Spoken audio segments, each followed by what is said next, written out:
Électrochoc, le podcast des électrons libres.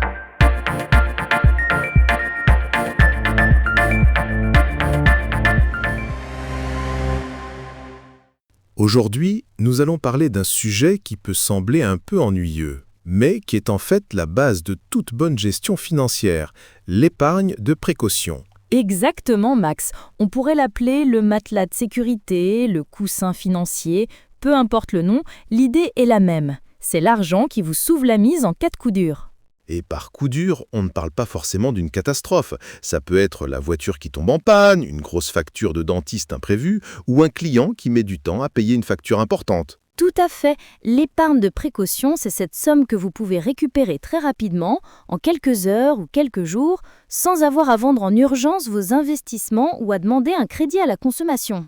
C'est la base. On ne construit pas une maison sans fondation solide. Eh bien, on ne construit pas un patrimoine financier sans une épargne de précaution solide.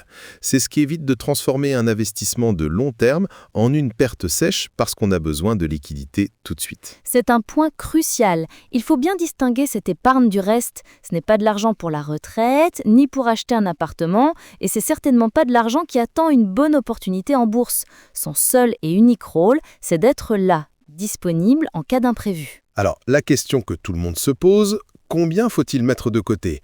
On entend souvent une règle générale, n'est-ce pas ? Oui, la règle la plus connue, c'est de viser entre 3 et 6 mois de dépenses courantes.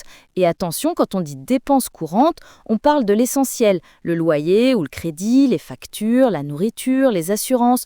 On compte pas les sorties au restaurant ou les vacances. C'est une bonne base. Mais ce qui est intéressant, c'est que ce chiffre de 3 à 6 mois n'est pas une vérité absolue. Il dépend énormément de la situation de chacun. Absolument. Prenons 2 exemples pour illustrer. Imagine un graphiste indépendant avec des revenus qui varient beaucoup d'un mois à l'autre. Pour lui, 1 ou 2 mois sans gros contrat, ça peut vite devenir compliqué. Dans son cas, viser 6 mois de dépenses en réserve, c'est beaucoup plus prudent. Ça lui permet de traverser une période creuse sans paniquer et sans avoir à brader ses investissements au pire moment. Exactement. Maintenant, prenons un autre profil, un couple de fonctionnaires avec des revenus très stables et prévisibles. On pourrait penser que 3 mois suffisent. Logique, mais s'ils sont propriétaires de leur appartement, la donne change un peu. Une fuite d'eau, un ravalement de façade voté en assemblée générale, les imprévus liés à l'immobilier peuvent coûter cher. C'est ça. Pour eux, viser 4 mois de réserve, c'est une bonne sécurité. Ça couvre à la fois un petit pépin de la vie et un aléa lié à leur logement. La stabilité des revenus est le critère numéro 1, mais les charges incompressibles, comme un crédit et le fait d'être propriétaire, ça joue beaucoup. Et il y a aussi un facteur plus personnel, notre propre tolérance au stress. Certaines personnes ont besoin d'un matelas plus épais pour dormir sur leurs 2 oreilles, et c'est tout à fait légitime. La tranquillité d'esprit, ça n'a pas de prix. Une fois qu'on a défini le montant, une autre question se pose. Où est-ce qu'on met cet argent ? C'est une excellente question. L'erreur à ne surtout pas faire, c'est de le laisser sur son compte courant. L'argent qui dort sur un compte courant ne rapporte rien et pire, il perd de la valeur à cause de l'inflation. C'est le grignotage silencieux du pouvoir d'achat. L'épargne de précaution doit donc être placée sur un support qui répond à 2 critères essentiels, être disponible immédiatement et ne pas risquer de perdre de valeur. La performance, c'est un bonus, pas l'objectif principal. Et pour ça, les champions incontestés en France, ce sont les livrets réglementés. On pense bien sûr au livret A et à son complément, le livret de développement durable et solidaire, le LDDS.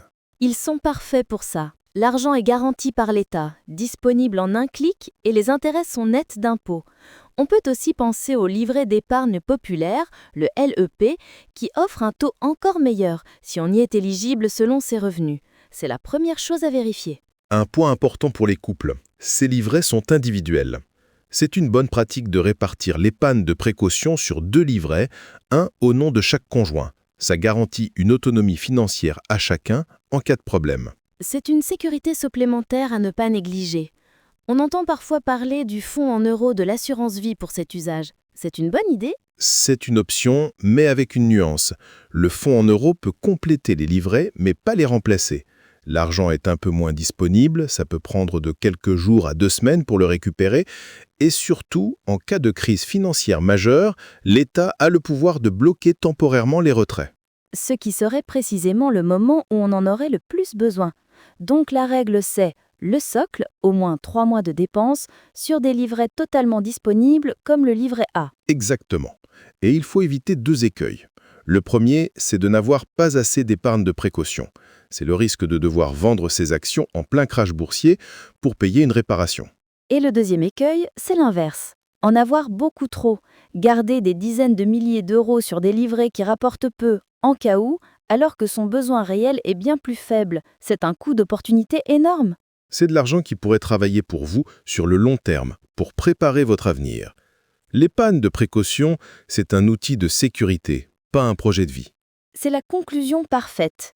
On constitue ce matelas de sécurité, on le met à la bonne taille, ni trop petit ni trop grand, et une fois qu'il est en place, on peut commencer à construire le reste, à investir plus sereinement. C'est la première étape indispensable pour prendre en main ses finances et regarder l'avenir avec confiance. Soutenez les électrons libres. Abonnez-vous sur lel.media.